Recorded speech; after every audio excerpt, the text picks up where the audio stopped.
FTX is misappropriating user funds. They were taking user funds to do other things. I think the trigger was like a week ago. There was a CoinDesk article. And then my team says, well, hey, CZ, we still have this, we still have a lot of FTT coins. Like, what? Should we sell it? Sure, why not? So the next day, there was a big transaction reported by Where Alerts saying that like $580 million worth of FTT was transferred to Binance.com. Binance CEO CZ finally breaks his silence on how he brought down Sam Bankman-Fried as he ran FTX exchange, one of the biggest frauds in crypto history. At the 4th Indonesia Fintech Summit 2022, CZ addressed how it all went down with FTX, and he also goes into detail on where he thinks the market will go in the coming months and what he believes should be next for the crypto industry. But before we listen to CZ, if you are new to the channel or not subscribed, make sure to subscribe so you don't miss any videos. I think we just seen another very big player going down. A few months ago, there was Luna, 3 Arrows. Luna was big, 3 Arrows was smaller, and then with Celsius, Voyager, they're even smaller. But then FTX is big. So with such a big player going down, I think we're seeing $30–40 billion of value that's in FTX valuation that was before that they raised that. Plus quite a few $1 billion of user funds that's kind of gone. So with this type of events happening, it's devastating for the industry. A lot of consumer confidence is shaken, and I think basically we've been set back a few years. Now regulators rightfully will scrutinize this industry much harder, which is probably a good thing, to be honest. I think now, before, the regulations are much more focused on KYC and AML. I've always been saying, look, you got to focus on the exchange operations. Business models, proof of reserves, where the user funds. So I think we'll come into a lot more scrutiny on those fronts. But actually, that's good for the industry. Having that setback, short term is very painful for a lot of retail investors. That's on FTX, etc. But we feel that pain. Longer term, I think this is another wake-up call to say, hey, look, we're in a new industry. There's a lot of risks, and we need to learn how to deal with those risks and how to build a much healthier industry. Yeah, so I think the last 3 days is just a revelation of problems. The problems were there way longer, right? So like this problem wasn't created in the last 3 days. So basically, we have an exchange. Well, FTX is misappropriating user funds. They were taking user funds to do other things. I think the trigger was like a week ago. There was a CoinDesk article. And then my team says, well, hey, CZ, we still have this, we still have a lot of FTT coins. Like, what? Should we sell it? Sure, why not? So the next day, there was a big transaction reported by Where Alerts saying that like $580 million worth of FTT was transferred to Binance.com. And my team's like, CZ, this is our transfer. I was like, well, really, you sure? He's like, yeah, he's sure. And should we be, there was discussions in the community, and should we be transparent about it? I was like, yeah, sure, we should be transparent about it. And then he said, CZ, you should write a tweet, because we don't, like what we'll call the interns, our PR team says, we don't really know how to write this particular one. This is quite sensitive.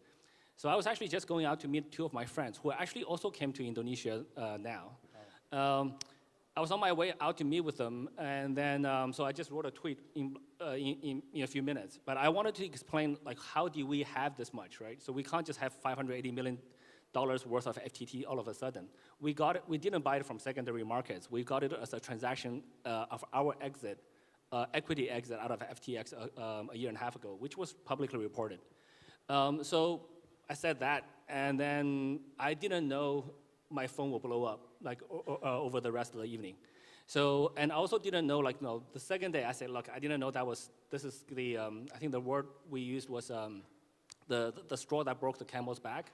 And that's before Sam SBF called me 24 hours later. I thought it was just causing a lot of waves in the Twitter, in the community. 24 hours later, Sam calls me and says, hey, CZ, can we talk? Okay. And then he says, well, I thought he was going to do an OTC deal, right? I thought he was going to ask, hey, CZ, why don't we do an OTC deal? Then we can put all the negative comments out, then confidence is restored. I thought he wanted to do that. But instead, he just said, look, we have much bigger troubles. I said, look, we don't want users to be hurt, and we want to protect the users. So the deal, to be honest, I can't comment on any specifics on the deals, but from our perspective, the deal did not make sense from a number of fronts. From a financial perspective, it's a big hole. From new users, FTX, we have very high overlap. We cover all the regions they cover, and they have much less users than us. From a technology or product perspective, I think we have a superior product. They don't have anything that we don't have. So our original intention was to let's save the users. But then the news of misappropriating user funds, and especially US regulatory agencies' investigations, we're like, okay, we can't touch that anymore. So, and then we said, look, and then as soon as I understood we couldn't touch it anymore, I said, let's make that announcement as quickly as possible, because we don't want to do a slow no. If we're going to do a no, we do a quick no. That's one of my principles in business.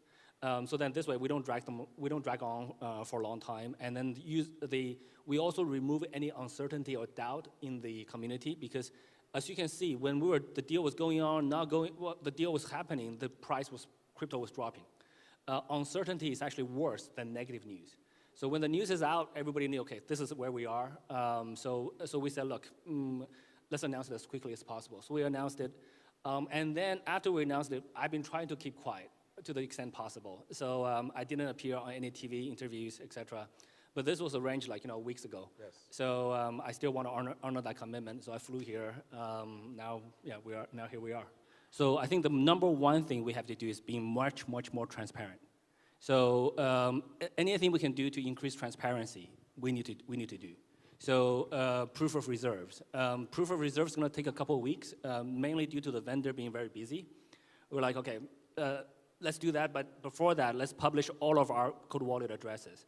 They were pretty public before anyway, so we published yesterday 6 top coins, which covers actually 80–90% of the user funds. So now people can see on one page which addresses are the cold wallets. Anything that we can do to improve transparency. And I think we also want to educate regulators all around the world. How do you do audits on crypto exchanges? Not just KYC ML, which is important, but how do you check the cold wallets? How do you do user balance reconciliations? How do you check transaction logs? How do you use on-chain monitoring tools to do this? So all of these things we do internally. We do real-time reconciliations across multiple aspects so that we can try to, and if any balance goes off, we get alerted in real time. So should we make those kind of systems public? I think all of these things we need to do as an industry, which actually, on the long term, I think will make the industry much healthier. Yeah, I think there's 2 topics there. Number one is I think regulators are definitely needed. I don't think our society is advanced enough to live in a world without rules. So once we have rules, then that's what regulations are. Somebody have to make some rules. So, but doesn't mean all the rules are good. It doesn't mean all the rules are bad. So good rules are good, bad rules are bad. The rules need to be sensible. If the rule says, hey, we're just going to ban crypto altogether in Indonesia, that's one type of rule. I think that's obviously going to be bad. If we say anything goes, that's also not so good in general. There will be a lot of scammers, a lot of guys doing business in a bad way and cause a lot of damage. So we need to find the balance. So it's not an easy task. So that's on the regulation side. And then on the crypto side, with people holding their own assets, be their own bank, I think eventually the technology will get there. But today, it's not easy. Today, technically, you can. The technology is there, but it's just not easy to use. It's not easy for an average person to say, hey, I'm going to save my private keys, have multiple copies of backups. So if I lose my computer, if I lose my hardware wallet, I can restore it. And worst case is we all die. So if I'm no longer around, how does my kids or inherit it? Most people, with the tools today, we can do it, but it's just not very easy. 99% of people don't know how to do it. 99% of people probably do not even know how to securely encrypt a USB backup, right? We need to make the tools easier. Once we have those tools, then more and more, as the tools become easier to use while being very secure, more and more people will shift to that. But today, if you look at the real situation today, the majority of people would be much more comfortable using an email, password, and call customer support if they forget it. And we also have many cases where a person passed away. The next of kin comes with a death certificate. We validate it, wait for a month, just make sure that the guy doesn't come back alive. And then we give the funds to that kin. So today, the majority of people, for the majority of what we call regular, normal people, a centralized exchange is easier to use, even though they have to go through KYC, AML, which is actually quite cumbersome. So we need to transition the industry. The industry improves in incremental steps, not giant leaps forward. Yeah. To watch the full interview, check out the link in the description. Do you think the FTX collapse will set the industry back for years? Leave a comment. If you are new to the channel or not subscribed, make sure to subscribe so you don't miss any videos.